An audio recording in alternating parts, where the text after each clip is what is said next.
Hello, everyone. Welcome back to A1 English Podcast, the place where real English conversations happen. Hey, I'm Jack.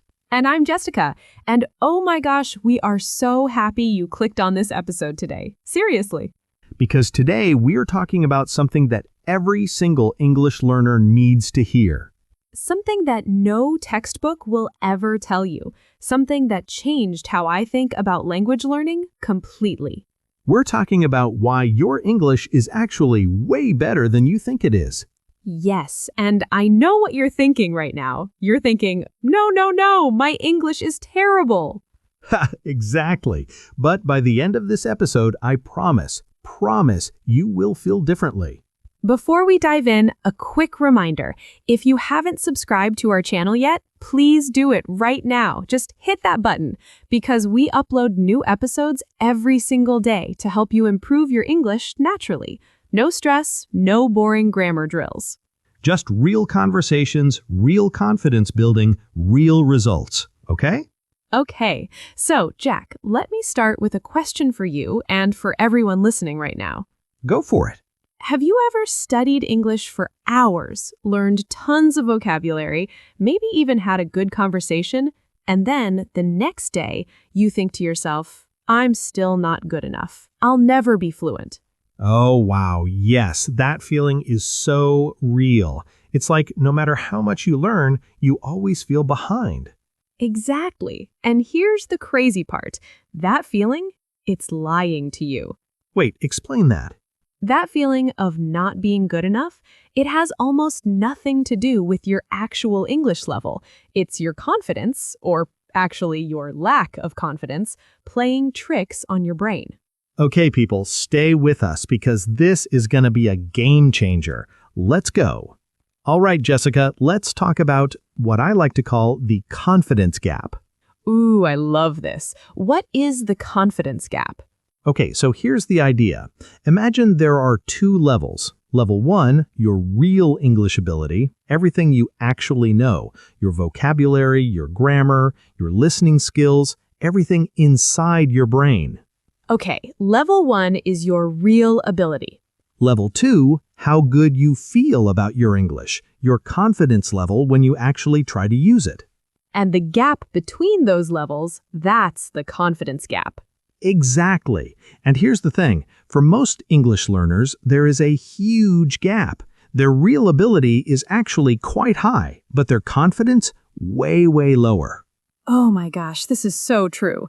I've met so many students who speak English really well, like genuinely well, but they're always apologizing. Oh, sorry, my English is so bad. And I'm standing there thinking, what? Your English is great. Right. The problem is not the English. The problem is the confidence gap. So why does this gap exist? Like, why do learners underestimate themselves so much? Great question. There are a few big reasons. The first one is something I call the comparison trap. Okay, the comparison trap. Tell us more. So when you watch an English movie or a YouTube video or you hear a native speaker talking, your brain automatically compares your English to theirs. And of course, you don't sound exactly like them, so your brain says, see, you're not good enough. But that's such an unfair comparison. That native speaker has been speaking English their entire life. You've been learning maybe 2 or 3 years? Exactly. It's like comparing someone who just started running to an Olympic athlete and saying, well, you're not good enough to run. That's actually a perfect analogy, Jack. Thank you. Thank you. Okay, the third reason is something I call mistake memory. Ooh, I've experienced this one. So here's how mistake memory works. You have 20 conversations in English. 19 of them go fine. You communicate, people understand you, it's great. But in one conversation, you make an embarrassing mistake. Maybe you use the wrong word or someone doesn't understand you. And that one mistake is the one you remember. Your brain keeps the mistake but forgets all the successes. So after a while, your memory is full of times I failed at English, even though you actually succeeded most of the time. Okay, this is like scientifically accurate too. This is called negativity bias. Our brains are wired to hold on to negative experiences more strongly than positive ones. Exactly. It's not your fault, it's just how human brains work. But once you know about it, you can fight it. And the third reason, I think this is the big one, is what I call the perfect English illusion. Oh yes, say more about this one. So many learners have this idea in their head of what perfect English sounds like, and they think they need to reach that perfect level before they're allowed to feel confident. But the truth is, that perfect English, it doesn't exist. Even native speakers make mistakes. Even professors make grammar errors. Even news reporters say the wrong words sometimes. There is no finish line where you suddenly become good enough. Confidence doesn't come after you become good. Confidence comes with practice. You build them at the same time. Beautifully said. All right, let's take this deeper because I want to show people the actual proof that their English is better than they think. Okay, everyone, I want to do a little experiment with you right now. Are you ready? Oh, I love experiments. What are we doing? I'm going to say some simple, everyday situations, and as you listen, I want you to notice, do you understand what I'm saying? Can you follow? Ready? Let's do it. Situation 1. You walk into a coffee shop. The barista smiles and says, "Hi there, what can I get for you today?" You say, "I'd like a medium latte, please." She says, "Sure. Would you like that hot or iced?" You say, "Hot, please." She says, "Perfect. That'll be $4.50. Name for the order?" You say, "Jessica." She says, "Great. We'll have that ready in a few minutes." And you understood every single word of that, didn't you? You did. You followed the whole conversation. You knew exactly what was happening. That's real English comprehension, and you just proved you have it. Let's try another one. Situation 2. You're at work. Your colleague comes to you and says, "Hey, do you have a minute? I need help with this email. I want to make it more professional, but I'm not sure how to start it." You say, "Sure, let me take a look. Maybe start with something like, 'Dear so-and-so, I hope this message finds you well.'" Your colleague says, "Oh, perfect. That sounds much better. Thank you so much." And again, you followed that whole conversation effortlessly. You didn't need to stop and translate anything. It just made sense. That's not an accident. That's skill. Your skill. Okay, here's the thing that surprises most learners. When researchers study language learning, they find that most learners actually underestimate their vocabulary by 30 to 40%. Wait, so learners know 30 to 40% more words than they think they know? Yes, because there are words you can understand when you hear or read them. These are called passive vocabulary, but you don't feel confident using them yet. Learners often don't count those words as words they know. But understanding a word is knowing it. That's a huge part of communication. Exactly. And most English conversations, like 90% of everyday conversations, use only the most common 2,000 words in English. Most learners studying at even a basic level already know more than 2,000 words. So technically, you already have enough vocabulary for most real conversations. The vocabulary is there. The grammar foundation is there. What's missing is the confidence to use it.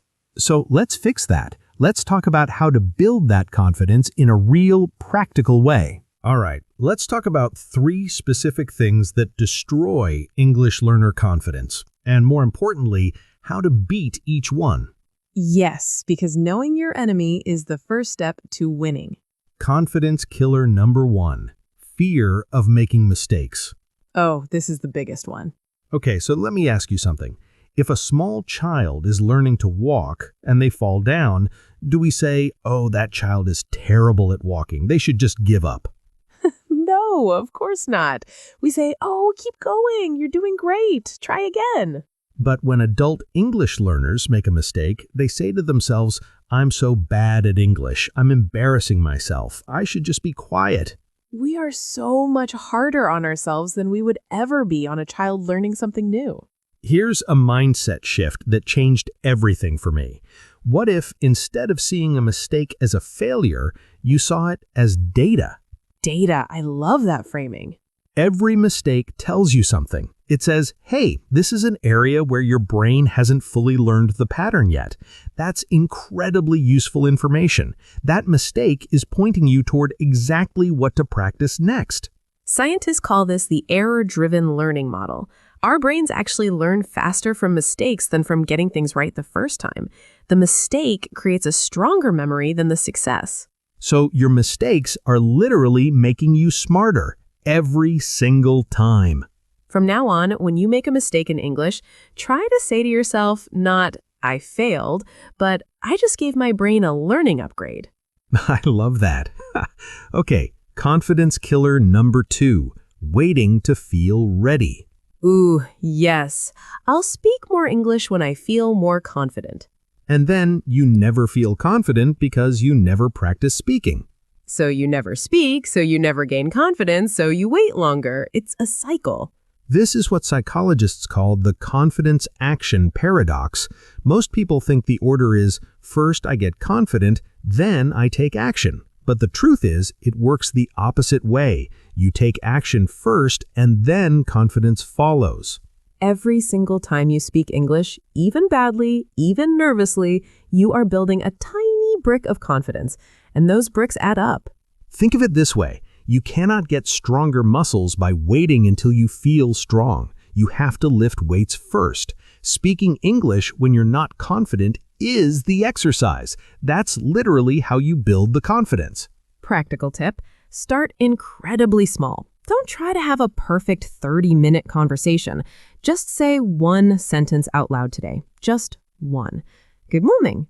This coffee tastes good. I'm feeling a little tired today.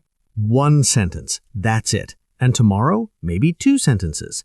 The point is to start, to break the waiting cycle. All right, confidence killer number 3. And honestly, this might be the sneakiest one. What is it? Invisible progress syndrome. Oh, that's a good one. Explain it. Okay, so when you're improving at anything, weight loss, fitness, language learning, the progress is often too slow to see day to day. You're making progress every day, but because you can't see it clearly, your brain thinks, I'm not improving. This isn't working. And then people give up right before they were about to break through. Exactly. This is why people quit, not because they weren't improving, but because they couldn't see the improvement. So what do we do about this? You need to create evidence of your progress. Write it down. Keep a small journal, even just a few notes on your phone. Today, I had a conversation at the store and I understood everything. Or, today I watched a YouTube video and I didn't need subtitles. And here's a powerful exercise. Record yourself speaking English once a month, just 1 or 2 minutes talking about your day, and then compare recordings from 6 months apart. Oh, wow, that's such a good idea. Because when you hear yourself from 6 months ago, you'll be shocked. You'll think, wait, I sound so much better now. Your present self can never truly appreciate how far your past self has already come, but recordings don't lie. Progress is always happening. You just have to create ways to see it. Okay, Jack, I want to have a real honest conversation here because I think there's a huge myth about what good English actually means. Yes, say it. Good English does not mean sounding exactly like a native speaker from California or London. Say it louder for the people in the back. Good English means being able to communicate your thoughts and feelings clearly so other people understand you. Full stop. That's it. Think about the most successful international speakers in the world right now. People who give TED Talks, who run global companies, who negotiate international deals. Many of them have accents. Many of them make small grammar errors, and nobody cares because they communicate powerfully. They say what they mean clearly and confidently. There are over 1.5 billion people who speak English in the world right now, and the majority of them are not native speakers. So English already belongs to everyone. It's a global tool, not a secret club that only certain people are allowed into. Let's talk about accents for a second, because this is such a big confidence issue for so many learners. Oh, yes. So many people feel embarrassed about their accent. Here's the truth about accents. Your accent is not a flaw. Your accent is information. It tells you where you're from. It's part of your identity. It makes you unique. And here's something really interesting. Research actually shows that people who speak English as a second language with a noticeable accent are often perceived as more intelligent and interesting, not less, because people know that speaking 2 or more languages is incredibly impressive. The only accent goal worth having is clarity, not perfection. Can people understand what you're saying? If yes, your accent is perfect, exactly as it is. Now, let's talk grammar for a moment because, oh my goodness, grammar anxiety is real. So real. Here's something that will blow your mind. Native English speakers break grammar rules all the time, every day. Wait, really? Give an example. Okay, technically, the grammatically correct English would be it is I, not it is me. But what does every native speaker say? It's me, all day, every day. Or, who did you go with? Technically, it should be, with whom did you go? But nobody actually says that in normal conversation. Right. Language evolves. Language is alive. What's correct changes over time based on how people actually use the language. So, when you make a small grammar error in conversation, you are doing exactly what native speakers do every single day. You're just using the language naturally. The key insight here is this. In real conversation, people are listening to what you mean, not how you say it. If your meaning is clear, and it usually is, the small grammar errors are completely invisible to most listeners. You are probably the only person who notices your English mistakes. Everyone else is too busy thinking about what to say next. That is so true, and also slightly humbling. All right, let's get practical. Let's talk about 5 daily habits that will build your English confidence so fast you won't believe the difference in 30 days. 30 days, that's it. Okay, habit 1. Habit 1, the 1-minute morning talk. Every morning before you start your day, just 1 minute, talk to yourself in English, out loud. Talk about your plans for the day. Okay, today I need to finish that report. Then I have a meeting at 2. After work, I want to go for a walk. That's it. Just 1 minute, that's 60 seconds. Anyone can do 60 seconds.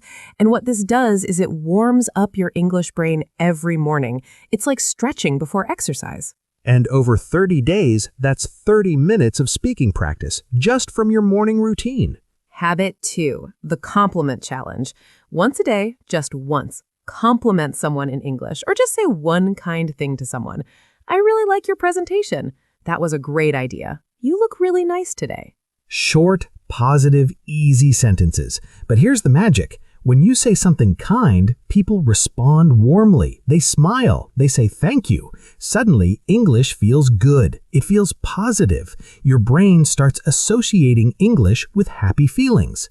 And positive associations build confidence faster than any grammar textbook.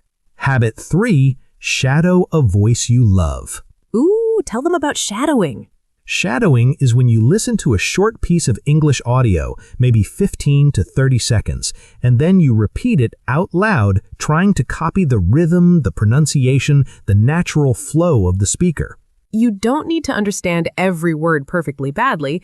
You're training your mouth and your ears to feel what natural English feels like. It's incredibly effective for building fluency and confidence.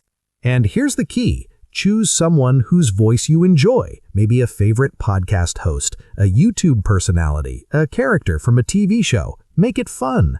Habit 4, the victory journal. We mentioned this earlier, but it's so important it deserves its own spot. Every night, write one English victory from your day. It doesn't have to be big. I understood a joke in English today, or I asked for directions and I understood the answer. I sang along to an English song and remembered the words. Small victories every day, written down. After 30 days, you have 30 victories on paper. You cannot read that list and still believe your English is bad. It's evidence, concrete, written evidence that you are succeeding. And that evidence fights the negativity bias we talked about earlier. Habit 5, and this is the big one, the discomfort challenge. Ooh, tell them. Once a week, do one thing in English that makes you a little bit uncomfortable. Maybe it's commenting on an English YouTube video, or joining an online English discussion group, or asking a question during a meeting or class, or starting a conversation with a stranger. The discomfort is actually the growth. When something feels scary and you do it anyway, and it goes okay, your brain gets a massive confidence boost. It says, oh, we did the scary thing and survived. Maybe scary English things are survivable after all. Every time you survive a scary English moment, your comfort zone gets a little bigger, and gradually, those scary things become normal things. 5 habits: 1-minute morning talk, daily compliment, shadowing, victory journal, weekly discomfort challenge. Do these for 30 days and you will not recognize your confidence level. Okay, before we wrap up, I want to share a couple of quick stories, because sometimes you need to hear that other people have been where you are and came out the other side. Yes, these always give me chills. Story 1. There was a student, let's call her Maria, who had studied English for 5 years. She could read English novels. She could write emails. She even watched English shows without subtitles, but she was terrified to speak. What happened with her? One day, she had to make a phone call in English. It was for a work situation, and there was no way to avoid it. She was shaking. Her hands were sweating. She made the call. She made some small mistakes, but the other person understood everything. The call was successful. And afterwards? She cried? Actually, yes, a little. Happy tears, because she realized the thing she had been terrified of for 5 years, she could already do it. The ability was already there. It was only the fear that was blocking her. Oh my goodness, that is so powerful. Okay, story 2, and this one is personal for me. Oh, tell us. When I started teaching English, I had this student, I'll call him David, who was convinced he was terrible at English. He apologized for his English every single class. Every time he spoke, he would preface it with, "Sorry, my English is not very good, but..." And honestly, his English was wonderful, but he couldn't see it. What changed for him? I started recording his answers in class, just audio on my phone. And one day, after about 2 months, I played him a recording from week 1 versus a recording from week 8. And his face, Jack, his face changed completely. He sat there listening and said, that sounds really good. Is that really me? He couldn't believe it was him. He was already good. He just couldn't see it. Once he saw the evidence, everything changed. His posture changed in class. He stopped apologizing. He started volunteering to speak first. He became a completely different learner. The English was always there. The confidence just needed the evidence to catch up. Okay, Jack, let's bring it all home. What are the big takeaways from today? Number 1, the confidence gap is real. Most English learners are significantly underestimating their own ability. Your real English level is higher than you feel it is. Number 2, you know more than you realize. Your vocabulary is larger than you think, and most everyday conversations only require the most common words you likely already know.